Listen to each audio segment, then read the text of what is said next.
आइए सीधे मुद्दे पर आते हैं। 28 फरवरी 2026, एक ऐसी तारीख जब सालों से चल रहा एक बेहद सीक्रेट, मल्टी लेयर्ड इंटेलिजेंस और मिलिट्री ऑपरेशन आखिरकार अपने अंजाम तक पहुंचा। आज के इस डीप डाइव में हम इसी ऑपरेशन की एक एक परत उधेड़ेंगे। कोई बेसिक बातें नहीं, सीधे इस मास्टर क्लास ऑपरेशन की बारीकियों में चलेंगे। जरा सोचिए, एक ऐसा टारगेट जो पिछले 36 सालों से दुनिया के सबसे सुरक्षित इंसानों में से एक था। एक ऐसा फोर्ट्रेस जिसके अंडरग्राउंड बंकर तक पहुंचने के लिए लिफ्ट को भी पूरे 5 मिनट लगते हों। ऐसे टारगेट को इंटेलिजेंस कैसे ट्रैक करती है?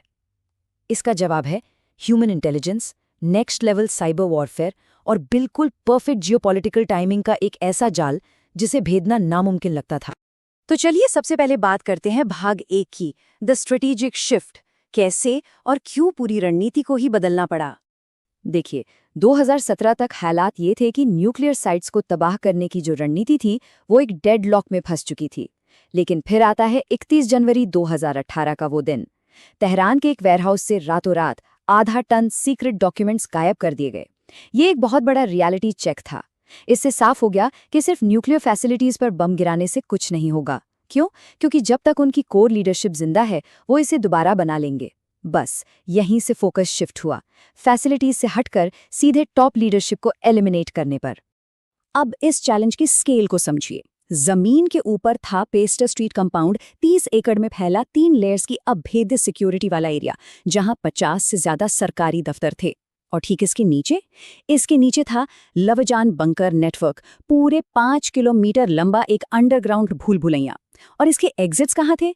जानबूझकर अस्पतालों और स्कूलों के ठीक नीचे, ताकि कोई सीधा एयर स्ट्राइक हो ही ना सके। It's mind blowing, right? भाग 2, ब्रीचिंग पेस्टर स्ट्रीट कंपाउंड। इतने सुरक्षित किले को घेरा कैसे गया? Frequency detectors, drone nets, elite forces, इन सबको चकमा देना कोई मजाक नहीं था। इसके लिए एक 3-pronged अप्रोच अपनाई गई।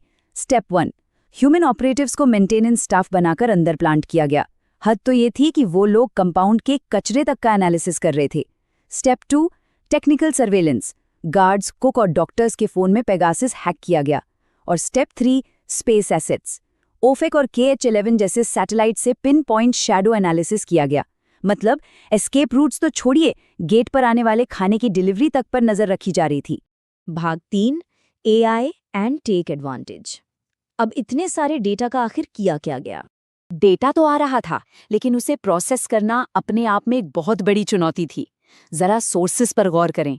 चाइनीज कैमरों में रिमोट कोड एग्जीक्यूशन बग डालकर 24/7 विजुअल फीड ली जा रही थी। उधर ओरियन सैटेलाइट्स ने वॉकी टॉकी और सैटेलाइट फोन कॉल्स के सिग्नल्स को इंटरसेप्ट करके सीधे ऑस्ट्रेलिया के पाइन गैप भेजना शुरू कर दिया। और जो अंदरूनी फाइबर ऑप्टिक नेटवर्क था, जो सैटेलाइट से छिपकर चलता था, उसे ग्राउंड लेवल पर फिजिकली हैक कर लिया गया।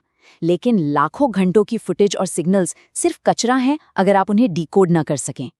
और यही एंट्री होती है गेम चेंजर की, प्रोजेक्ट मेविन। ये एक ऐसा स्मार्ट सिस्टम था जिसने AI और क्लाउड कंप्यूटिंग का इस्तेमाल करके इस पूरे डेटा डंप को प्रोसेस किया।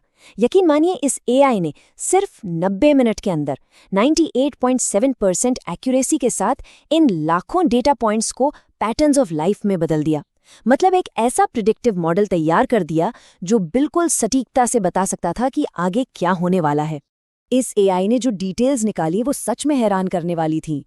ड्राइवर्स की शिफ्ट कब बदल रही है, गाड़ियों की फॉर्मेशन क्या है, खतरे के वक्त कौन सा बंकर चुना जा रहा है, सब कुछ डिकोड हो गया। और सबसे कमाल की बात, बॉडी पॉस्चर का इतना डीप एनालिसिस किया गया कि असली टारगेट और उनके बॉडी डबल्स के बीच का फर्क भी साफ हो गया। इंटेलिजेंस को अब एग्जैक्टली पता था कि किसी भी सिचुएशन में टारगेट का अगला कदम क्या होगा। भाग 4, द जियोपॉलिटिकल विंडो। क्योंकि सिर्फ इंटेलिजेंस काफ़ी नहीं होती, टाइमिंग भी बहुत ज़रूरी है। अप्रैल 2024 में हालात ऐसे थे कि US एडमिनिस्ट्रेशन किसी भी तरह के जवाबी हमले को लेकर सख्त वार्निंग दे रहा था। लेकिन फिर नवंबर 2024 के इलेक्शन ने पूरा पॉलिटिकल लैंडस्केप ही पलट दिया। इस नए पॉलिटिकल सपोर्ट के साथ प्लान अब थ्योरी से निकलकर एक्शन में आ गया। जून 2025 में ऑपरेशन राइजिंग लाइन के जॉइंट एयर स्ट्राइक्स शुरू हुए। और फाइनली नवंबर 2025 में ये तय कर लिया गया कि 2026 के पहले क्वार्टर में हर हाल में फाइनल स्ट्राइक होकर रहेगी। 2025 के एयर स्ट्राइक्स के दौरान एक जबरदस्त कैट एंड माउस गेम देखने को मिला। टारगेट तुरंत लविजान बंकर में शिफ्ट हो गए और उन्होंने जानबूझकर अपनी जो वीडियो रिलीज की उनकी क्वालिटी इतनी खराब रखी ताकि पीछे चल रहे जनरेटर या वेंटिलेशन की आवाज को एनालाइज करके कोई उनकी लोकेशन न पकड़ सके। अंदरूनी सर्कल में हर तरह के इलेक्ट्रॉनिक डिवाइस बैन कर दिए गए, यहाँ तक कि विजिटर्स को बंकर में लाते समय उनकी आंखों पर पट्टी तक बांधी जाने लगी। भाग 5, एग्जीक्यूटिंग द फाइनल स्ट्राइक, वो पल जिसके लिए सालों इंतजार किया गया। 23 फरवरी 2026 को इंटेलिजेंस को एक बहुत बड़ी भनक लगती है, एक मेजर लीडरशिप मीटिंग होने वाली है। लेकिन गेम पलटा 27 फरवरी को। ये वो ब्रेक थ्रू था जिसका बरसों से इंतजार था। मीटिंग अंडरग्राउंड बंकर में नहीं बल्कि जमीन के ऊपर बहते रहबरी कंपाउंड में तय की गई थी। ये एक बहुत बड़ी गलती थी। बस फिर क्या था, 28 फरवरी की सुबह 7:30 बजे F-35 और F-15 जेट्स तेहरान की तरफ उड़ान भर चुके थे। लेकिन तेहरान के एयर स्पेस में घुसना इतना आसान नहीं था। ईरान के तगड़े एयर डिफेंस नेटवर्क को पहले अंदर से ही तोड़ना था। इसके लिए पलक झपकते ही 3 चीजें एक साथ हुई। पहला, सप्लाई चेन मेलवेयर एक्टिवेट हुआ और रेडार स्क्रीन्स पूरी तरह ब्लैंक हो गईं। दूसरा, EA-18G ग्रोलर एयरक्राफ्ट्स ने भयंकर इलेक्ट्रोमैग्नेटिक जैमिंग शुरू कर दी। और तीसरा, सबसे शॉकिंग मूव, देश के अंदर पहले से स्मगल करके रखे गए ड्रोन्स ने S-300 और बावर 373 रेडार बैटरीज को वहीं से तबाह कर दिया। पूरा एयर डिफेंस सिस्टम चंद मिनटों में पैरालाइज हो चुका था। और फिर ठीक सुबह 9:40 पर आसमान से तबाही बरसी।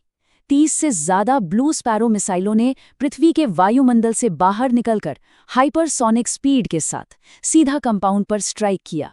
एक ही झटके में टारगेट और वहां मौजूद पूरी टॉप लीडरशिप, सब कुछ खत्म हो गया। लेकिन जो चीज सच में रोंगटे खड़े कर देती है वो इसके ठीक 12 मिनट बाद हुई। आम नागरिकों के मोबाइल्स पर अचानक एक नोटिफिकेशन फ्लैश होने लगा। एक हैक की गई धार्मिक प्रेयर ऐप सबा के जरिए एक मैसेज भेजा गया, हेल्प हैज अराइव्ड। ये महज एक मैसेज नहीं था, ये एक चिलिंग रिमाइंडर था कि साइबर इन्फिल्ट्रेशन किस हद तक उनकी जिंदगी के हर हिस्से में घुस चुका था। भाग 6, द अनआंसर्ड क्वेश्चंस। इस सफल ऑपरेशन के बाद छूटे हुए कुछ अनसुलझे सवाल। मिलिट्री ऑपरेशन तो पूरी तरह सक्सेसफुल रहा, लेकिन अपने पीछे शक और पैरानोया का एक ऐसा बवंडर छोड़ गया जिसे संभालना मुश्किल था। कुद्स फोर्स के जनरल इस्माइल कानी अपने ऊपर हुए ऐसे 9वें हमले में भी किसी चमत्कार की तरह बच निकलते हैं, लेकिन इसके तुरंत बाद उन्हें जासूसी के शक में उनकी ही इंटरनल सिक्योरिटी एजेंसीज अरेस्ट कर लेती हैं। सोचिए, कुछ चुनिंदा लोगों का बचना और मीटिंग को इतने सुरक्षित बंकर से निकालकर जमीन के ऊपर करने का वो अजीबोगरीब फैसला, ये सब इस बात की चीख चीख कर गवाही देते हैं कि ये इंटेलिजेंस ब्रीच सीधे उनके सबसे करीबी इनर सर्कल तक पहुंच चुका था। और यही सब हमें आज के इस सबसे बड़े और चुभने वाले सवाल पर ले आता है, जब एक पूरा का पूरा फोर्ट्रेस, एक अभेद्य किला अंदर से ही कॉम्प्रोमाइज हो जाए तो क्या बची हुई लीडरशिप कभी अपनी ही परछाई पर भी भरोसा कर पाएगी? ये सोचने पर मजबूर करता है कि क्या इस पूरे ऑपरेशन की असली लेगेसी वो सटीक मिसाइल स्ट्राइक थी, या फिर वो अंतहीन शक और पैरानोया जो यह हमेशा के लिए अपने पीछे छोड़ गया। आज के इस एनालिसिस में हमारे साथ जुड़ने के लिए बहुत बहुत शुक्रिया।